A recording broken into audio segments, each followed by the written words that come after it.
हमारे मीडिया से बंधु पधारे, आप सबका स्वागत। थोड़ा देरी से मैं आ गया, अगली बार मैं ध्यान रखूँगा, समय पर हूँ 1000 किलोमीटर का सफर करके, और सिर्फ आज मीडिया से बातचीत करके गंगानगर के अंदर।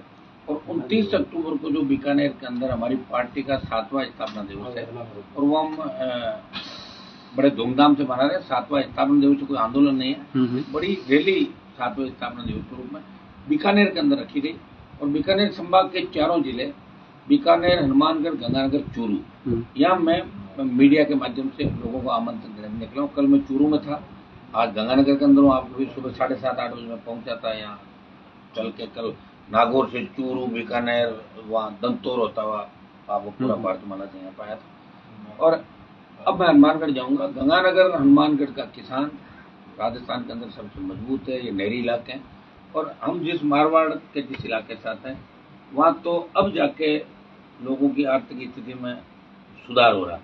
यहाँ तो 50 साल पहले भी यहाँ का किसान मजबूत था। पाकिस्तान की सीमा से सटा हुआ इलाका, पंजाब बॉर्डर हमारा सारा सारा लगता है। या पंजाब की, हरियाणा की संस्कृति की झलक भी जब गंगानगर, हनुमानगढ़ में एंटर होते हैं तो निश्चित रूप से बड़ी झलक है। यहाँ के लोग बड़े मजबूत हैं।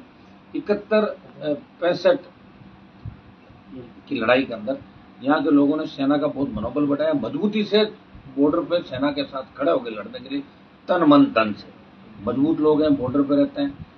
लेकिन दुर्भाग्य इस बात का कि गंगानगर, हनुमानगढ़ को जिस तरह नशे ने घेर लिया, नौजवान पीढ़ी पूरी बर्बाद हो रही है।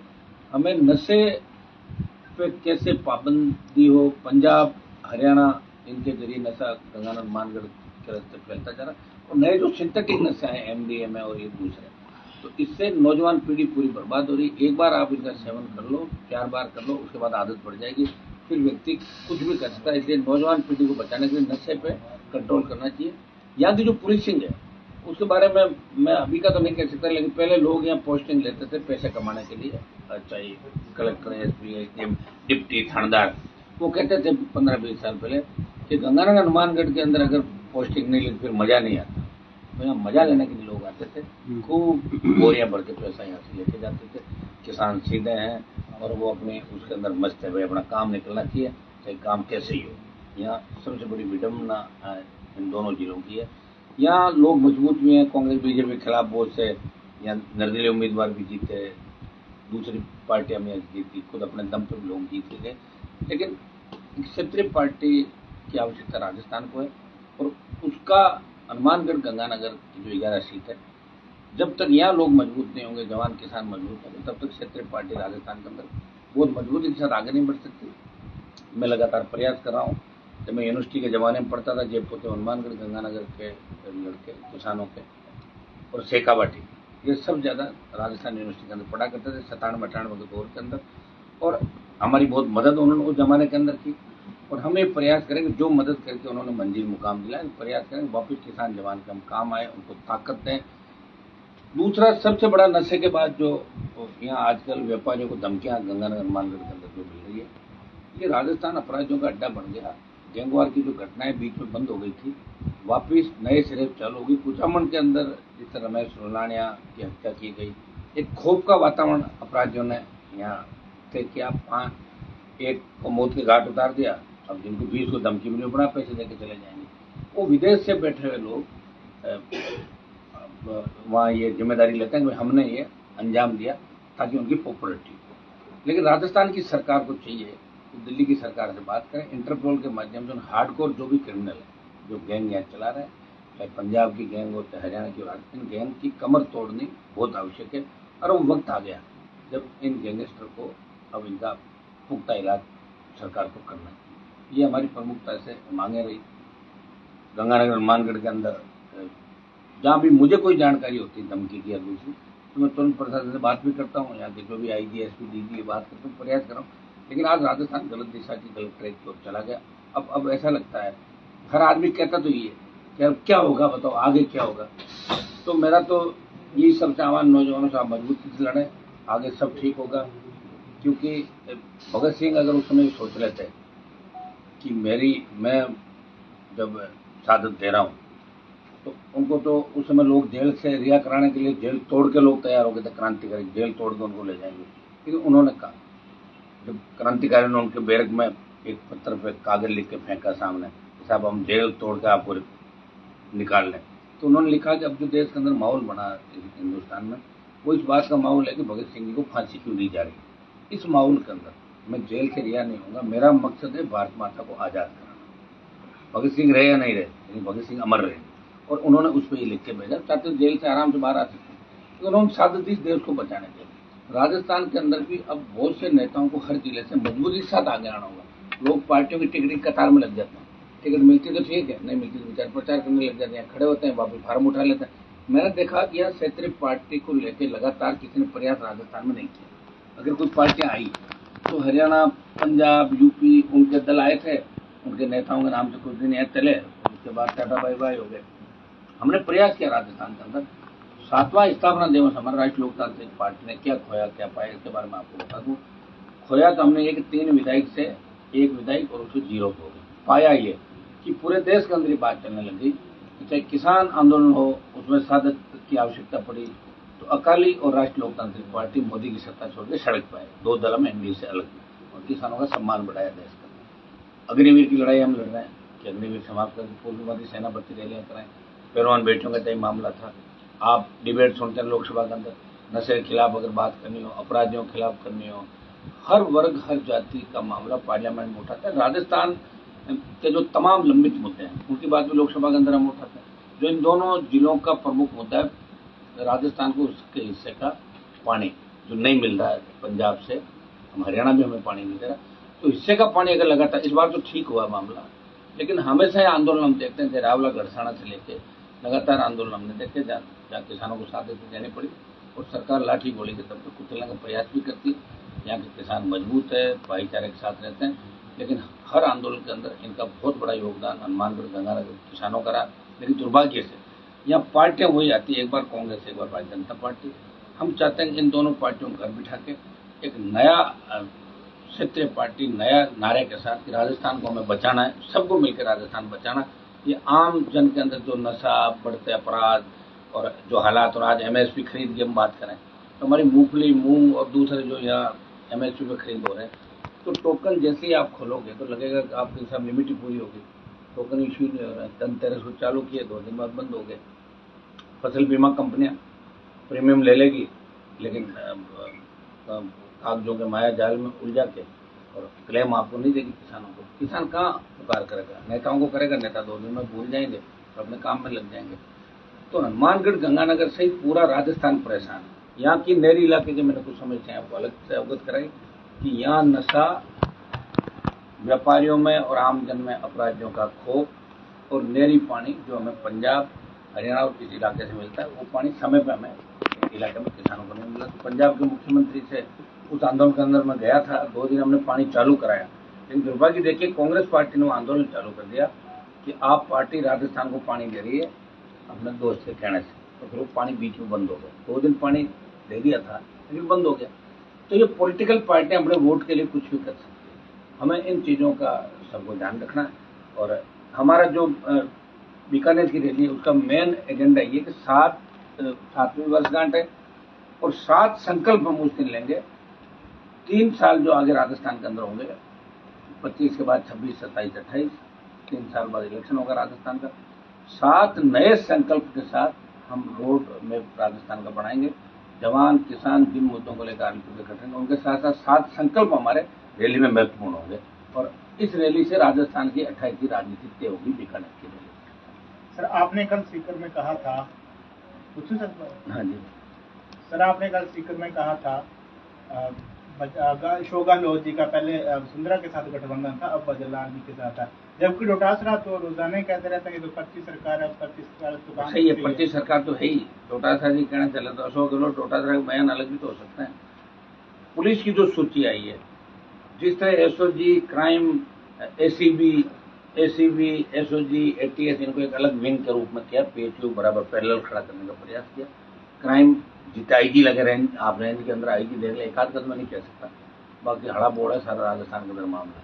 ये सारे उन लोगों को पोस्टिंग दी गई है जो अशोक गहलोत की जब सरकार गिर रही थी तो ये फोन टैप कर रहे थे, और लगातार विधायकों साथ तो हमारे भी फोन उस समय टैप हुए। तो गहलोत की सरकार बचाने वाले अधिकारियों को राजस्थान में महत्वपूर्ण जिम्मेदारी देके भजन लाल और बीजेपी की सरकार ने पुरस्कृत किया। ये तो मिले में और क्या होता है, ऐसे गले मिलते फोटो आना जरूरी थोड़े, मिले मतलब एक दूसरे की मदद करे। और गहलोत का बार बार ये बयान कि पंडित भजनलाल जी मुझे शूट करते हैं, ये रहने चाहिए, ये रहे तो ठीक है हमारे लिए, इसका मतलब कहीं न कहीं ये मिले हुए हैं। और ये स्टेट में आपको लग रहा है ऐसा ही भर्ती का आप देख लें, चाहे आरपीसी पुनर्गठन का देख लें, बीजेपी ने कहा, मोदी जी ने कहा, अमित शाह ने कहा, नड्डा जी ने कहा कि हमारी सरकार आई तो माफिया को हम पाताल से निकाल लेंगे। पाताल छोड़ो, सड़क से ही नहीं ला पा रहे हैं, अभी तो जहाँ बैठे हैं। ये तो हमने 127 दिन आंदोलन किया, प्रयास किया, और सोशल मीडिया के प्लेटफॉर्म पर आप लोगों ने मजबूती रखी, तब भर्ती रद्द हुई, वो भी हाई कोर्ट के माध्यम से। सरकार बदल गई, सरकार ने पहले कहा भर्ती रद्द कराएंगे, फिर कहा नहीं कराएंगे, फिर सरकार ने कहा अपील नहीं करेंगे, भर्ती रद्द हो गई। अच्छा किया भजनलाल जी और इनके मंत्री क्रेडिट ले रहे थे, और जैसे ही सुप्रीम कोर्ट में बच्चे गए तो सरकार सामने खड़ी हो गई, बोले नहीं नहीं डीबी का आदेश सही है, भर्ती रद्द नहीं होनी चाहिए।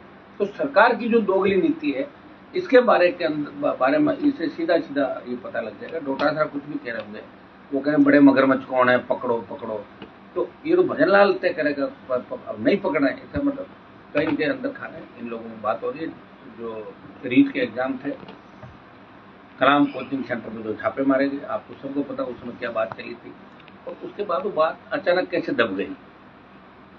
आप ही लोग बात बाहर लाते हो, ये मीडिया जो लोग तत्व होता है, इसमें लोग सबसे महत्वपूर्ण जिम्मेदारी आप लोगों की, और आपकी वजह से ही जनता जान पा रही है। नहीं तो आधे लोग तो मोबाइल में मस्त हो रहे हैं, मोबाइल देखा, सोए उठे, चल को पता नहीं क्या हो रहा है। नई बात 9 दिन राजस्थान के अंदर, लोग भूलते जल्दी हैं, एक घटना हुई वेट करेंगे, दूसरी कब होगी, तीसरी भूल जाएंगे। मुआवजा लेके बॉडी लेके चल देते हैं लोग, मुआवजे के बैठेंगे, अरे भाई हत्या हुई है, मैं बहुत आंदोलनों में जाता हूँ, सब लेके हम बैठते हैं, आंदोलन करते हैं, पता लगता परिवार राजीनामा करा है साइड से, उससे क्या बोलने, हमारी तो बात हो गई, मुआवजा मिल गया, ये हो गया। तो ये जब तक हम ये नहीं करेंगे कि कारण क्या थे, सबसे पहले उन्हें गिरफ्तारी हो, मौत के कारण के उनको सलाखों पीछे डालो, सेकंड मुआवजा होना चाहिए। और सरकार की भी आदत होगी, मुआवजा देंगे, संविदा पर नौकरी का झांसा देते हैं, उस संविदा पर नौकरी ज्यादा लोगों को मिलते नहीं, बाद में ढूंढते रहते हैं। तो सरकार तो अपने हिसाब से काम करेगी, और अब सरकारों ने तय कर लिया कि एक एक बार हमें राजस्थान में आना, नया कोई नहीं आए, उसको हमें कुचलना मिलके, और ये काम ये करें। लेकिन हमने भी 66 साल बाद पार्टी बनाई, उसके बाद आदिवासियों की पार्टी बनी, 2 पार्टियां राजस्थान में आज बोर्ड पार्टी मीटिंग में दिल्ली के अंदर आपको दिखाई देती है, राष्ट्रीय लोकतांत्रिक पार्टी और बीजेपी पार्टी। प्रयास हमने किया, परिणाम राजस्थान की जनता देगी। और हनुमानगढ़ गंगानगर से मुझे बहुत बड़ी उम्मीद है, आने वाले समय के अंदर यहाँ के नौजवानों से, किसानों से, सभी समाज से लड़ा के लोग हैं, मजबूत लोग हैं, और निश्चित रूप से आगे हमारा साथ देंगे। और बीकानेर के अंदर मैं आमंत्रित करने को आया हूँ, सब लोग बीकानेर के अंदर आमंत्रित है 29 अक्टूबर की रैली के अंदर, क्योंकि बीकानेर संभाग है, और बीकानेर, हनुमानगढ़, गंगानगर, चूरू, यहाँ से राजस्थान की किसान राजनीति आने वाले समय में तय होगी। ये 29 अक्टूबर को वहाँ से बीकानेर की ऐतिहासिक रैली से इसका हम आगाज करें। सर हनुमान जी, एक छोटा सवाल मेरा जी, 7वां आपका स्थापना दिवस मनाया जा रहा है पार्टी का, ऐसा क्या कारण हुआ अभी 7 हनुमान अभी तक नहीं बन पाए, अकेला एक हनुमान बेनीवली? वो मैं आपको क्या कह रहा हूँ, यहाँ का थोड़ा अपना हिस्ट्री अपन लेके चलेंगे राजस्थान। यहाँ लोगों का माइंड सेट है कांग्रेस बीजेपी कांग्रेस, लेकिन जो अब हालात देश के अंदर आप बन रहे हैं, मैं ये तो नहीं कह रहा जैन जी की तरह राजस्थान में हो जाएगा, लेकिन जैन जी जिस तरह नेपाल में हुआ, अभी आप जगह जगह देखो, लोगों में बहुत बड़े मन के अंदर पीड़ा है। 10 मिनट अगर किसी को बैठते तो बात लास्ट में कहता है, बात तो सही कह रहे हो, बदलाव आवश्यक है। हर आदमी महिला अपराध के अंदर हम 1 नंबर पर चले गए देश के अंदर। राजस्थान की हालत देखो, पेपर लीक, हमें दिल्ली में लोग कहते हैं कोई डिग्री हो तो दिलवा दो, हमारे यहाँ तो मिलनी बंद हो गई। इससे आप अंदाज लगा सकते हैं कि राजस्थान की दिशा के अंदर, हमारा शांत राजस्थान जहाँ लोग बाहर से पढ़ने के लिए आते थे, मैं तो चाहता हूँ 7 हनुमान नहीं 41 हनुमान बनाओ हर जिले का, 141 बनाओ। लेकिन वो बने जब ना, प्रयास तो करता हूँ। 1 मैन आर्मी आप देख रहे हो, खुद ही चल रहा हूँ, खुद ही भाग रहा हूँ, खुद ही लगा हुआ हूँ, और सरकार से इसलिए लड़ पा रहा हूँ कि अभी तक कोई मेरी कमजोरी सरकार के पास नहीं, कोई जो कहता हूँ वही करता हूँ। बिजली का बिल बकाया था, उसमें कनेक्शन काट दिया, 2 लाख रुपए भी लिए, कनेक्शन काट दिया, उसके लिए भी मैं लड़ता रहता हूँ, मेरी आदत है, आखिरी दम तक लड़ता हूँ। हाई कोर्ट की सिंगल बेंच ने कहा पैसे जमा करो, मैंने कहा किस बात के पैसे, तो मैंने 2 लाख दे रखे हैं, उसका ऑर्डर कराओ। तो डीबी के अंदर ये आदेश हुआ कि हनुमान बेनीवाल के 2 लाख रुपए जमा है, और 4 लाख जमा नहीं करना, बैंक गारंटी रखो, अगर सेटलमेंट के अंदर पैसा आएगा तो जमा कराएंगे, नहीं तो नहीं। तो डीबी से मेरी जीत हुई। आप मुझे तो हमेशा देखते हो कि कोई बात मैं पकड़ता हूं तो उसको आखिरी उस तक ले जाता हूं, सेमीफाइनल नहीं खेलता, फाइनल खेलता हूं। और इसलिए 28 का फाइनल इस बार रोचक होगा। 28 का हमारी तरफ से अंतिम फाइनल ही होगा 28 का, क्योंकि 28 के बाद हो सकता है कि हमें राजनीति के अंदर परिवर्तन करना पड़े, क्योंकि राजस्थान को जगाने का प्रयास करते करते 8 से लेकर 28 लगातार 20 साल विधानसभा लोकसभाओं में रहकर मंत्री पदों को ठोकर मार के जिस तरह सेवा राजस्थान की जनता की करें, वो परिणाम हम चाहते हैं, वो अपेक्षित परिणाम अभी तक नहीं मिले। इसलिए आखिर हम भी तो इंसान और रोबोट थोड़े ही हैं। कभी कभी मन ये होता है या क्यों करें, हम भी सत्ता का आनंद ले, सब लोग ले रहे हैं, एक बार सत्ता का आनंद लो, बाहर आ जाओ, फिर कर दो, फिर सोचते नहीं अपने पढ़ लिया। तो 28 हमारा आखिरी वो है, 28 जो हमने तय कर रखा कि 2028 तक राजस्थान के लोगों को जगा के प्रयास करेंगे कि राजस्थान की सत्ता के सिंहासन पर कांग्रेस बीजेपी को हटा के कब्जा करें। ये हमारा प्रयास रहेगा 28 का। एक जो किरोड़ी मीना जी हैं वो लगातार कर रहे हैं गंगानगर के अंदर, वो क्या राजस्थान खाद बीज का हो चाहे फसल बीमे को लेकर, खाद बीज का नहीं, उनका क्या हुआ कि मैंने एक बयान दिया था ना भाई, डॉक्टर साहब उन जिलों का नेता है, वो 4-5 जिले, उसको उनको लगा गंगानगर हनुमान राजस्थान तो बहुत बड़ा, और सही बात है। पूर्वी राजस्थान के जिले 100 किलोमीटर में 6 जिले निकल जाते हैं, यहाँ 300 किलोमीटर एक डिस्ट्रिक्ट निकलता है अपना, बड़े बड़े जिले हैं यहाँ पे। राजस्थान तो इधर ही है सारा, तो छोटा सा राजस्थान। उन्होंने खूब प्रयास किया, उनको मेरी बात चुप गई कि हनुमान जी ने मुझे कह दिया मैं तो यहीं का नेता हूँ, तो मैं जाऊँ कैसे, मैं जाऊँ तो सही, जाके मैं छपूँ तो सही अखबारों में, जाऊँ गंगाना मारगढ़ बीकानेर नागौर चूरू गया तो जाऊँ। तो फिर कुछ लोगों ने सलाह दी कि आप जाओ छापा मारो, छापा तो मार लिया, परिणाम क्या हुआ छापे, मुझे बताओ कितने लोग जेल में गए। ये नकली खाद नकली बीज करके आधे लोगों ने तो खाद ही नहीं डाला बेचारा, बोलो पता नहीं किरोड़ी लाल जिनका वो तो नहीं हो गया। अब क्या हो रहा है, मैं डॉक्टर साहब से मेरा सवाल है कि नकली खाद नकली बीज की जो बात आपने कही राजस्थान में दौरे की है, ये आपके मन के अंदर रह गई थी कि भाई मैं सिर्फ मीणाओं का ही नेता बन पाया राजस्थान के अंदर, दूसरे समाजों का नेता, इसलिए दौरे किया आपने। लेकिन दौरे करने के बाद परिणाम क्या निकला, आपने क्या नौकी तेरा करी और कौन सा तीर मार लिया, कितने लोगों को गिरफ्तार किया, जेल में डाला, ये राजस्थान की जनता सवाल करी। क्योंकि मैं गंगानगर में हूँ तो मैं यहाँ के भी उनको देख रहा था, गंगाना हनुमानगढ़ में दौरे कर रहे हैं, फोटो छप रही, मौके पर जा रहे हैं, प्रेस को भी ले जा रहे हैं। हुआ क्या, डाक के 3 पार, परिणाम 0। ये सिर्फ पॉलिटिकल बयानबाजियां और राजनीति चमकाने के लिए मेरे हिसाब से समय खराब किया उन्होंने। नहीं तो कोई नकली खाद रोक सकते हैं, न नकली बीज रोक सकते। तो आपके हिसाब से उन्होंने कार्रवाई नहीं होने का कारण क्या रहा? और उनको पूछो ना आप। नहीं, आपका देखिए मेरा तो ये है कि अब उनका मकसद क्या होगा, क्या सिर्फ डराना होगा मकसद, हो सकता है उन्होंने डराने का मकसद होगा, भाई लोगों को डरा दो, डराने के बाद आप समझ तो क्या होता है, डर के बाद तो नींद आती है दवाई लेके। मकसद होगा तो डॉक्टर साहब भी बता सकते हैं, भाई मेरे कहने से तो उन्होंने छापे चालू नहीं किए। हाँ मैंने ये कहा था कि कुछ जिलों के नेता उससे नाराज हो गए थे, तो उन्होंने कहा हनुमान के उधर उन सब इलाकों में, मेरा कोई ऐसा नहीं था इलाका, तो मैं राजस्थान के अंदर सब जगह जाता हूँ, मेरे साथ तो खूब लंबी लड़ाइयाँ लड़ी। मुझे दुख इस बात का कि किस तरह वो लोगों को बरगला रहे थे, छापे मार रहा हूँ, ये पकड़ रहा हूँ, ये कर रहा हूँ। हुआ क्या, कितने लोगों को जेल में डाल दिया। जब आप मंत्री हो तो आपके बाद तो सीधे प्रधानमंत्री है दिल्ली में, सीएम के तो नजदीक से आप निकल साइड से जा रहे हो, तो फिर कर लेते कार्रवाई। अभी तक मना किसने किया? कम से कम 10-20-50 लोगों के परमानेंट आप उनकी फैक्ट्रियाँ सीज करते, संपत्ति अटैच करवा देते, जुलूस निकलवाते, तब लगता कि फर्जी खाद बीज कौन बेच रहा, कौन माफिया। ये बात तो उजागर होनी थी, बात उजागर ही नहीं हुई। तो ये बड़ा दुख है राजस्थान की जनता को, हम सबको। डॉक्टर साहब से हमारा कोई पॉलिटिकल उनसे मेरा नहीं, क्योंकि उनके इलाके अलग है, मेरे इलाके अलग है। लेकिन जो इन्होंने भ्रामक प्रचार किया, लंबा समय खराब किया, उसका परिणाम 0 निकला। डाक के 3 पार, वही भजनलाल जी वाली पर्ची सरकारी होगी उधर। अंतः जो विधानसभा का उपचुनाव हो रही है वहाँ, तो उसमें अभी तक हमने जाने का दुष्यंत सिंह जी को दिया प्रभारी बनाया, तो वसुंधरा को वापिस, वो तो उनका इलाका है ना उस साइड, झालावाड़ के वो सांसद है, इसलिए उनको बनाया। वो बीजेपी का आंदोलन, मेरा तो कोई उम्मीदवार वहाँ है नहीं। अभी 29 के बाद तय करूंगा कि मुझे अंता में क्या करना। कांग्रेस बीजेपी के पक्ष में मैं जा नहीं सकता, तो थर्ड जो भी मजबूत है वहाँ एक बार हम सोचेंगे क्या करना, कैसे करना, जाके प्रचार करना या ट्वीट करना या वैसे अपील करनी, वो हम तय करेंगे 29 की रैली के बाद। अंता में कांग्रेस बीजेपी के खिलाफ राष्ट्रीय लोकतांत्रिक पार्टी वहाँ वोट करेगी अंता में। ठीक है, थैंक यू।